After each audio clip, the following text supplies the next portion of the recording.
Fresh off a bye week, the IU football team has a big chance to perhaps catch one of the best teams in the Big Ten sleeping. You are Locked On Hoosiers, your daily podcast on the Indiana Hoosiers. Part of the Locked On Podcast Network, your team every day.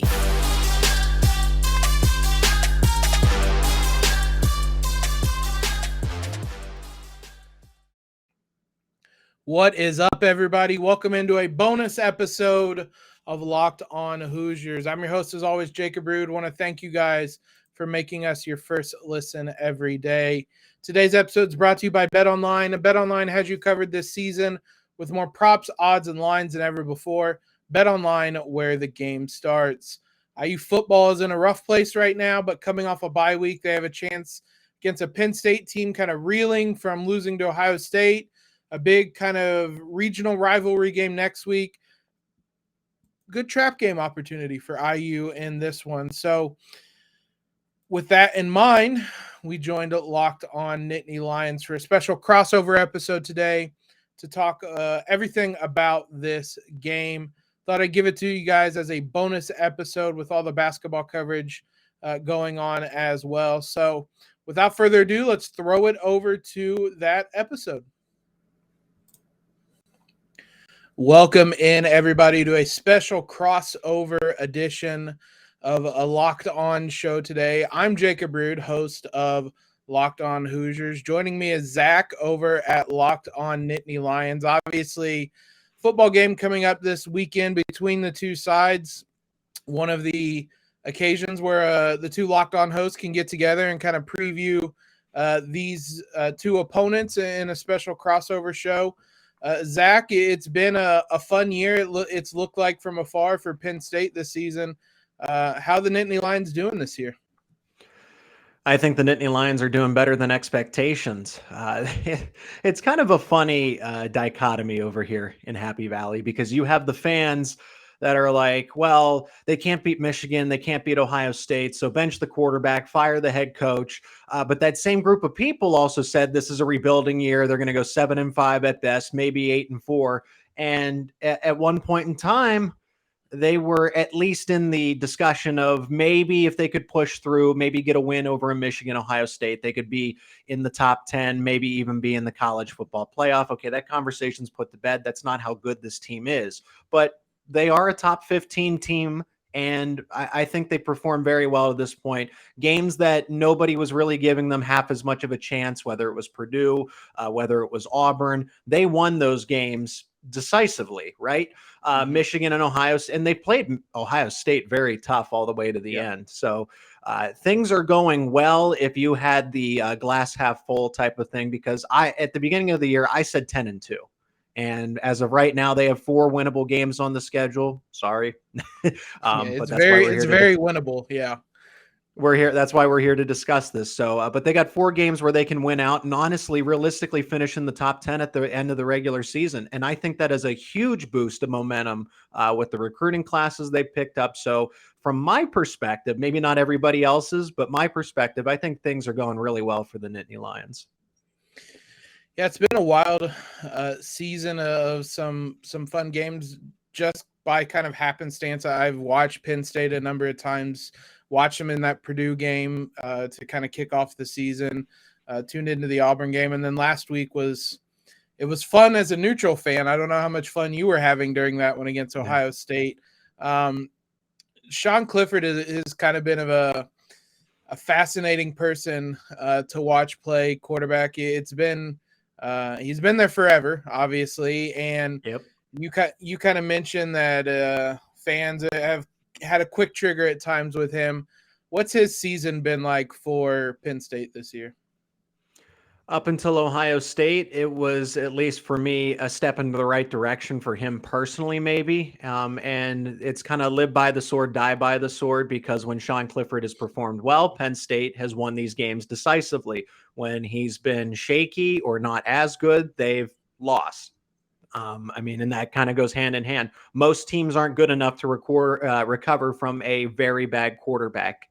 game. And I think that just kind of goes across the board for everybody. Maybe if CJ Stroud or a JJ McCarthy has a quote unquote bad outing by their standards, that would be the case. That wouldn't be the case necessarily. But for Sean Clifford, he was his biggest thing is not only turnovers, but when they happen. They seem to be at the most important part of the game or the most consequential part of the game. And for the most part, he was avoiding that. I guess that's because he wasn't facing as good of defenses, we're finding out. I thought his game against Purdue was one of the best he'll ever have in his career. He was responsible for all 5 touchdowns, but he's the type of quarterback that's just not going to be able to do that more often than not. That's a special kind of game, and that's against a neutral opponent where Penn State has an even matchup.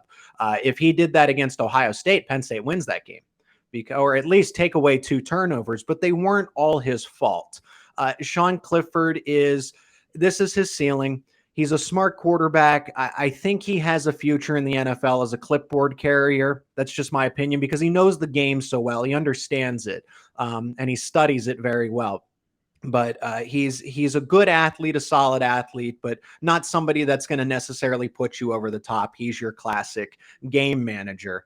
And when Penn State really needs bailed out, other than Purdue, he's mostly been doing that. So Sean Clifford he's at this point in time, right now at this conversation, Jacob, he is the best quarterback for Penn State. He's better than an 18-year-old true freshman, Drew Aller, Christian Bayer, whoever you want to throw on the depth chart right now.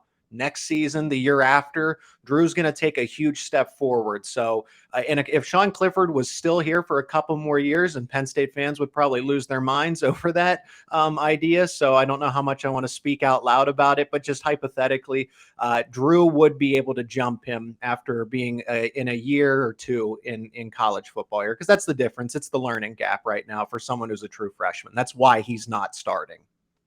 Yeah, true freshman always there is a gap there, especially as a quarterback at a Big Ten school like Penn State. You have to be really dang good to be playing big minutes as a true freshman. Yeah. Obviously, a lot of the focus goes on Clifford. He's not the only one doing things offensively. Who have been some of the kind of key contributors, the guys helping him out offensively this year? The whole reason that the offense is so much better than it was a year ago is because of 2 more true freshmen, and they're Katron Allen and Nicholas Singleton. Those 2 running backs have allowed Penn State to add a more balance on offense. When you have a running game, it opens up the passing game. It makes the offensive line look better. It allows the wide receivers to get more open. It has taken pressure off of Sean Clifford to try to do too much in these types of situations. So those 2 guys, as true freshmen, have made a heck of a difference for Penn State's offense. They have a solid balance across the board when it comes to the pass catchers. It's not just Jahan Dotson and everybody else, where Jahan Dotson's getting 15 to 20 targets a game practically. You finally have a balance where Parker Washington might step up like he did against the Ohio State game. You might have a Mitchell Tinsley who might lead the team in receiving. The tight ends are starting to get involved a little more across the board. It was mostly Brenton Strange, and now you have Theo Johnson. You have Tyler Warren who are factoring into the game plan because they're all good. They're all like evenly talented. So any of them can break out in a game at one point in their time. You can't just say it's Brenton Strange and then maybe those backups. No, those guys could all start if you ask them to. So in the passing game, it's nice to have that balance, but Penn State definitely misses that true number 1 target because up until Ohio State, it wasn't like Parker Washington was doing what everyone expected him to do. Coming off the Outback Bowl from the season ago, everyone said, okay, Parker Washington's the guy, right? He's going to be the new Jahan Dotson. And until Ohio State, he wasn't, if that makes sense. Yeah. Last thing, kind of question I had for you is if team defense stats are always kind of weird to look at, but you can look at turnovers created basically. Penn State right up there with near the top of the Big Ten. Has that been a big key to this defense? What's kind of driven this defense this season? Manny Diaz coming in and being Mr. Blitz happy, engage 8 on Madden, and it works for the most part. I mean, people will say, oh, well, Manny Diaz, he ruined that game. And it's like, no, that's his defensive philosophy. It worked for the first 3.5 quarters of the game. It just didn't happen to work in that sequence when you pointed it out. But look at all the other plays when Manny Diaz drew up the blitzes, because it was frustrating the heck out of Ohio State. Like, they were confused. They were struggling to get a game plan going. It wasn't until that 9-minute mark in the fourth quarter that everything broke loose. The floodgates opened up and the Buckeyes were able to do what they did. So Manny Diaz's defense is that blitz happy, blitz oriented type of thing. A lot of man-to-man. Penn State has been able to do what it does because the secondary is top 5 in the country. It's one of the best. Joey Porter Jr., Kalen King, Jair Brown are so good in man-to-man coverage and just coverage in general. They will be good players at the next level, all 3 of them. But that's why Manny Diaz is able to send 6, 7 guys, because those guys, you can put them on an island and they lock down their guy most of the time. Everyone's going to give up a pass or 2 here and there. But that's why Manny Diaz is able to run the defense that he can, because he has guys on the back end that do so well defensively in the passing game. Well, that's all the questions I had from the IU side. We're going to take a break here in a second. Yeah. And then Zach will ask me some questions about the Hoosiers this season as we continue previewing this game. Before we answer some questions about the Hoosiers for our Locked On Nittany Lions friends, if you've thought about securing your home with home security, but you've been putting it off, you'll want to listen up. Right now, Locked On Hoosiers listeners can order the #1 rated Simply Safe home security system for 50% off. This is their biggest offer of the year, and you don't want to miss it. Simply Safe is incredible. They were voted the best home security system of 2022 by U.S. News and World Report, a 3rd year in a row. 24/7 professional monitoring service costs less than $1 a day, less than half the price of ADT's traditional professionally installed system. With the top-rated Simply Safe app, stay in complete control of your system anytime, anywhere, arm or disarm, unlock for a guest, access your cameras, or adjust system settings. Don't miss your chance to save big on the only security system that I recommend. Get 50% off any new Simply Safe system at simplysafe.com/lockedoncollege. This is their biggest discount of the year, so do not wait. That's simplysafe.com/lockedoncollege. There's no safe like Simply Safe. Now, well, first, I want to thank you guys for making us your first, maybe even your second listen today. After listening to our other show. For your next listen today, check out Locked On Sports Today. From the games that matter the most to the biggest stories in sports, go beyond the scoreboard and behind the scenes with local experts and insights only Locked On can provide. Locked On Sports Today, available on this app, YouTube, or wherever you get podcasts. Now, let's throw it back to our conversation and answer some questions about the Hoosiers. It is a Locked On crossover between Locked On Hoosiers and Locked On Nittany Lions. I am Zach Seyko with Jacob Rude. Jacob, the Indiana Hoosiers are coming into this game, and I appreciate your time asking me all the tough-hitting questions there in the first segment. For the second segment, put the Indiana under the microscope, and the Hoosiers are one of the lower end teams in the Big Ten this year.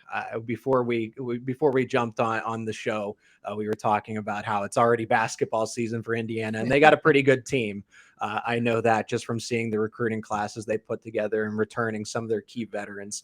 But for the football team, Tom Allen's the head coach. He's taken over play calling duties, just some of the things I've gathered. I want to start with the quarterback because it seemed like Connor Bazelak was going to be the starter for the entirety of the season. Jack Tuttle's in the transfer portal, even though he's still a captain and he's on the team. And then Tom Allen comes out and says, well, we are evaluating all our options at quarterback. I know Dexter Williams, the second, is a dual threat that people like in Indiana's camp. So what do you make of that entire situation, and who do you expect to play a lot on Saturday? Yeah, that news came pretty much out of nowhere on Monday. Right. There wasn't really any indication going into the bye week, IU coming out of a bye week, that the quarterback position was up in the air, and then just kind of Tom Allen kind of alluded to it and then was straight up asked who's going to be the quarterback. And he said, you'll find out on Saturday. It's Indiana's offense is a mess right now. And a very large chunk of that boils down to having a really bad offensive line. It's a unit that underperformed last season. Tom Allen kind of cleaned house in a lot of ways with coaches leaving, coordinators fired. There was a lot of players that transferred away. Just kind of the nature of going 2-10 is a lot of things change. He didn't change the offensive line coach, kind of controversially, but then does so in season after the Michigan game, which IU looked awful. And that's kind of been the underlying issue, is that Bazelak at times has looked really good, but as the game tends to wear on, opposing teams kind of figure out that IU's offensive line can't really block, and they start sending more and more pressure, and it's led to second halves and fourth quarters where IU's getting against Nebraska. I believe IU had negative yards in the fourth quarter, and it's led to Connor Bazelak having to run for his life at times and just throw the ball away, and it just hasn't led to an offense that's ever really in rhythm. Which is why I thought it was surprising that they said they're going to change quarterback. And as you said, IU's current backup technically is Jack Tuttle, who a couple of weeks ago announced he was entering the transfer portal. Still on the team, still on the sideline every game. He's a captain of the team.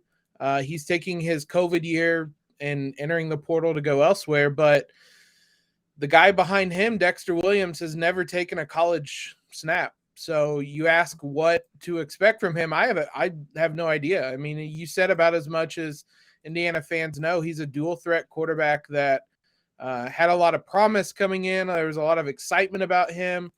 During fall camp, it sounded like he performed really well, but he hasn't taken a snap. So like there isn't really anything known about him. I can't imagine many tougher situations than facing Penn State as your first ever college football snap in the middle of a season, even if it is out of a bye week. So I was surprised the quarterback position seemed up in the air. I don't think changing the quarterback is going to change a whole lot, but there could be something in the works. Bazelak came here as a transfer, and I don't think he's really been the problem this season, but there is some logic to putting a mobile quarterback behind a line that can't block to run for his life, I guess, in some ways. Yeah. So I'm not really sure what to expect from the quarterback position this week, because it was really entirely unexpected that the position was up in the air. Yeah, I know that from just hearing Don Fisher's well respected around Indiana, and he actually came on to one of our local radio shows this week and just said, hey, Bazelak he's tough as nails. He's a really good quarterback. It surprised him too that there was an open competition at this point in the season when Bazelak has been limited, but he's performed well under the circumstances, I would say. So unless there's something about Dexter Williams we don't know about and we're going to find out about on Saturday, it'll be breaking news, it sounds like, to both of us. Indiana goes very fast, and that was part of the coordinator changes. Tom Allen wanted to go super fast, and they got an OC that does just that. And I think Indiana averages 18 seconds in between plays when the national average is 26. Is that something that you think has helped Indiana? It's held them back. Is it going to be a thorn in the side for Penn State's defense on Saturday? It's been a double-edged sword for Indiana this year. When IU's been at its best, it's because that has worked. They line up, they get a group of players on the field that they like, they get the defense in a situation or formation that they like, and they just go, go, go. And they don't sub anybody out, and they just line up and keep going and line up and keep going. And it tends to catch defenses kind of on their heels, and IU will go down and score. The problem is IU just hasn't really been able to generate any kind of rhythm doing that this season.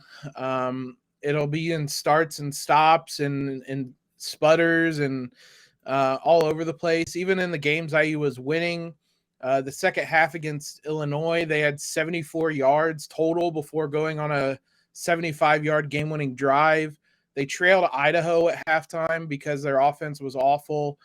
They needed a miracle to beat Western Kentucky, including a missed field goal and a blocked field goal. So even when IU's winning, their offense has kind of been this start and stop, sometimes good, sometimes bad type of offense. I think the most detrimental thing, though, is when it isn't working, when you're running 18 seconds between plays, there's a lot of situations where the defense has this long drive that they give up a touchdown, or they've just been on the field for a while. You put the offense out there and it's 3 straight incomplete passes, 15 seconds ran off the game clock, and the defense has to go right back out there. And it's worn down the defense. As much of a problem as IU's offense has been late in games, the defense just often looks exhausted by the end of games because IU doesn't care about the time of possession stat. Like, they have not come close to winning it at any point this season. So when IU's at their best, it's largely because their offense is able to get into a situation that they like and take advantage of it. But when IU's at its worst, it's because their offense is moving too fast, it feels like, and you just kind of want to yell at them, slow down, like, let's just try to get into a rhythm here and eat up some clock. And that hasn't been the case. It's Tom Allen's always kind of liked more of a faster offense, but he really went to the extreme side with this one. And IU's going to move really, really quick on Saturday. Whether it's going to be effective or not will remain up in the air, but they're going to move really fast.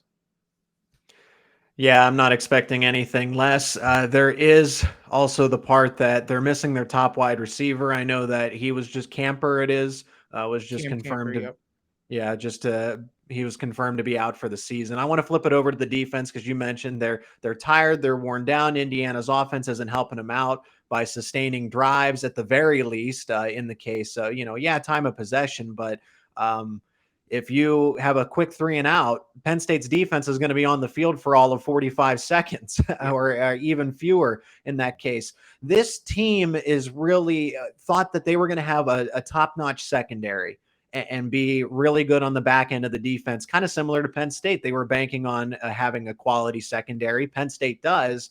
Indiana's has fell short of expectations. Why is that the case with all the guys that they brought back and the talent that they thought that they had? Why is it not working out? Yeah, it's been an adventure defensively. Tom Allen, as you mentioned earlier, took over play calling duties. There was a change at defensive coordinator, hired a new one, but Tom Allen basically said, I'm calling the plays. His reasoning was that he felt that the defense wasn't performing well enough and the buck stops with him. So he wanted to kind of take over that. There was a lot of high expectations. Even in the Illinois game, I thought the defense played really well. It's been downhill from there. When it comes to the secondary, it's hard to really put a finger on what's went wrong because they do have a lot of talent. And I thought it was going to be one of the best secondaries in the conference this season. They've been far from it. If any Penn State fans saw the Cincinnati game, IU's secondary got absolutely torched in that first half. At times, it's been a scheme thing with IU loading up to stop the run in some matchups, including that Cincinnati one, and kind of trusting guys in the secondary not to get burned, and that didn't work at all. So, and then at times it's just kind of been underperforming. There's been some head-scratching mistakes. There's been some frustrating plays. Tywan Mullen's a big name back there. He was an All-American a couple seasons ago. Last year, lost most of the season to a foot injury. Came back this year. I don't think he's played bad, but He's about the only person in that unit that hasn't struggled. It's just been a whole unit that's really underperformed. They didn't really lose anybody from last season.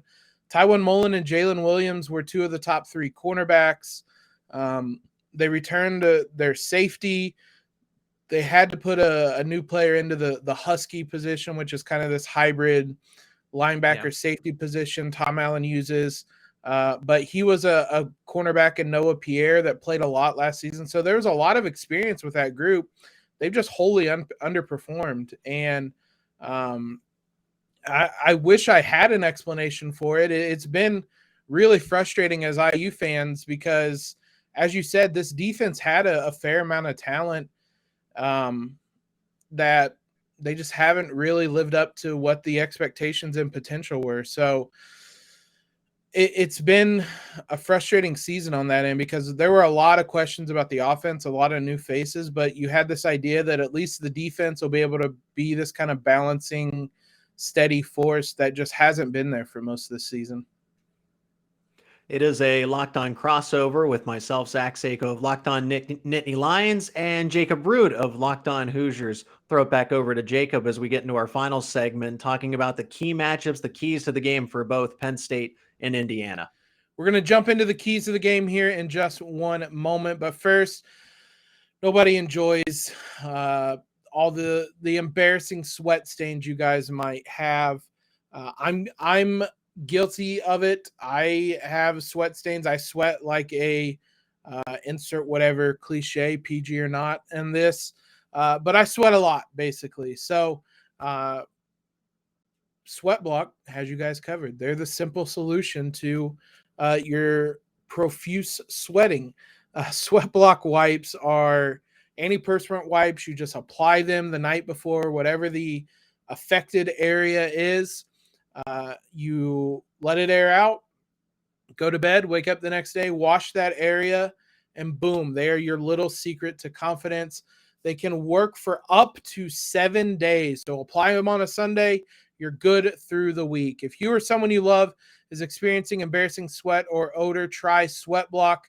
Save 20% off with promo code LOCKEDON at sweatblock.com. Also available on Amazon. Let's wrap it up, our conversation with Locked On Nittany Lions now. So one of the keys, I think, for the Hoosiers, if they're going to come away with an upset, good news, Penn State fans, Michael Penix is not going to be on the field. He's up in Washington now. I had to mention that. I wasn't going to go the whole show, especially as you're about to destroy us without mentioning Michael Penix. But one of the big problems the Hoosiers have had this season, as I mentioned, is the offensive line. So I think one of the keys to the game for Indiana is going to be blocking offensively. Is this Penn State defense one that has kind of gotten to the quarterback much this season?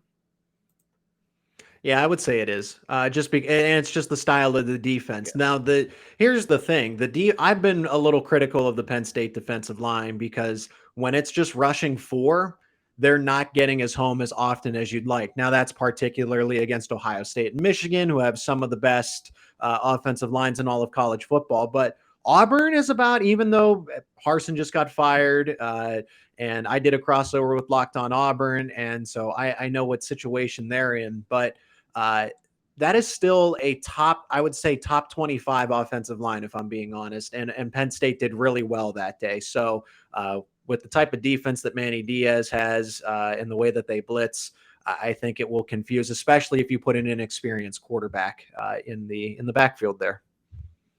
Yeah, and this seems like a Penn State defense and scheme that is specifically designed to take advantage of Indiana's weakness with no matter how many guys they keep in, they have just struggled to block at all. So I venture to guess that this is going to be a good day for the Penn State defensive line. What are you looking at for one of your biggest keys to the game for Penn State? This, by definition, is a trap game. Kind of when you think it over a little bit, Penn State always talks about, they can't adjust after the big mid-season loss. And then everyone at first thought it was Michigan.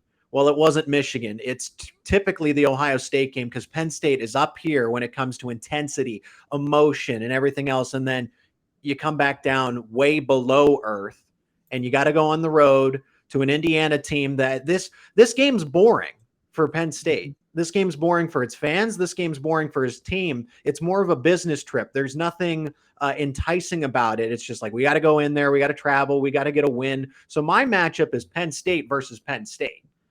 If they can overcome looking back in the rearview mirror saying, man, what could have been against Ohio State? Have we made this play or done this or whatever? And then you have a look ahead spot as well. This is a sandwich game. This is a sandwich game because you have Ohio State, Indiana in the middle, and then you have Maryland. This team is comprised of a bunch of players from DC, Maryland, and Virginia, the DMV. James Franklin is probably still bitter about the fact that he never got that head coaching job at Maryland. I think he wants to be at Penn State. I don't think he'd ever leave Penn State to go to Maryland for an exam. I don't think he'll leave Penn State, period, for another job. He's kind of proven that at this point. But that's personal to him. The only reason he ended up at Vanderbilt is because they wouldn't have Ralph Fringen retire when they promised him the head coaching job, and he never got it. So that's personal for him. And Maryland's actually really good this year. They should be 7-2 when Maryland and Penn State meet next weekend, and that'll be a high-profile game. And that's really kind of the next turning point of the season for Penn State. So this is a look-ahead spot, but also man, we shouldn't have lost that game the way we did. So if Penn State is able to focus and not be distracted, they should win this game no problem. But the situation that it is, we've seen James Franklin teams, I think 4 or 5 times now, where they've been in this situation after an Ohio State loss where they just don't recover, and it lingers for a couple of weeks. It's going to be interesting to that point. IU's going to have had 2 weeks to prepare for this game, with it being a bye week. Traditionally, IU's been pretty good under Tom Allen coming out of these bye weeks.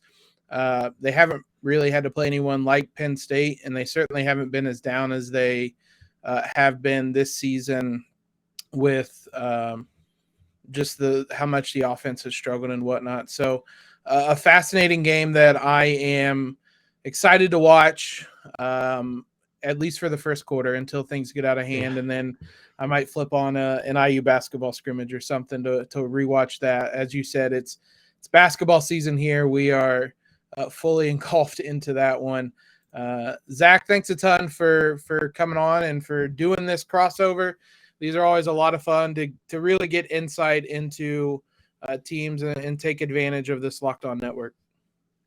Absolutely enjoyed the conversation. I hope the game's competitive, but obviously you know as much as I do who we both want to win. And totally kind of, I guess I filed away in my brain because I don't like thinking about it, that 2020 season where Penix got the goal line there with the nose of the football.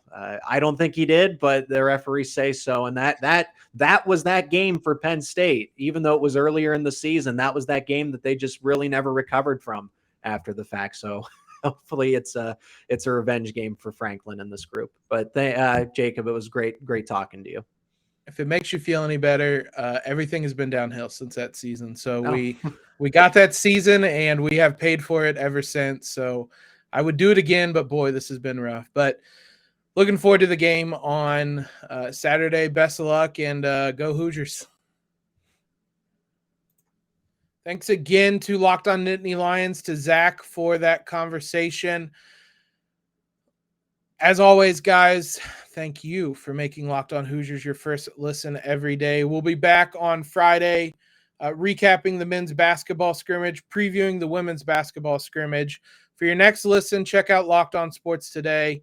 The biggest stories of the day, plus instant reactions, big game recaps, and the take of the day. Available on the Odyssey app, YouTube, and wherever you get podcasts. Follow us on Twitter. Subscribe to the podcast. Leave a rating and review. You guys know the drill. Most importantly, though, have a great Thursday, and LEO.